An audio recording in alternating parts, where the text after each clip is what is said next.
hivi imekaeje? Unamchangia mtu mchango wa harusi, then anakusumbua kabisa, anakukumbusha vizuri na nini, unamchangia vizuri kwa upendo wote, then out of nowhere unashangaa tu siku ya harusi imeshafika, watu unaona wako ukumbini, watu wanampost congratulations, hongera sana mami, karibu chamani, sijui nini.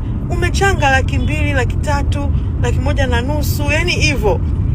Huyu mtu hajakupa kadi. Sababu alizonazo it's either niliona kwa sababu nafanyia mkoani, inawezekana wewe usitake kuja, labda nina mwakilishi wangu aje kula hela yangu. Au mwingine sorry mami nilisahau.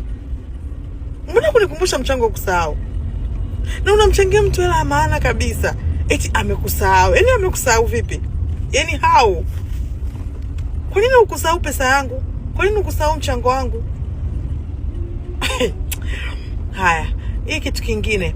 My friend, jamani unaendeleaje? Naendelea vizuri. Ghafla rafiki yako mbona amedisappear, haonekani wala nini?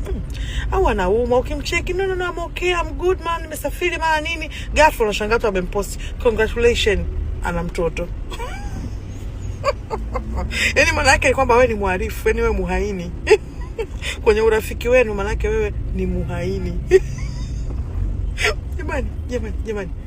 Hili swala la michango ya harusi hili swala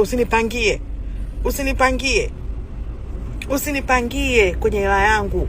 Wewe toa kadi yangu kama kawaida, nitumie mwaliko wangu. Mimi ndo nitaamua nani aje nani asije, au niulize ustaarabu kwamba mami unakuja au unamwakilishi. Mimi nitakwambia mami sina hiyo kadi, hebu mpe ndugu wa karibu ambaye hana uwezo wa kuchanga, au mpe mtu yoyote mwingine, au hiyo hela jinunulie wewe zawadi. Niulize, sio unajiamulia hela yako. Hela yako. Mbona kwenye kuchanga ulikuwa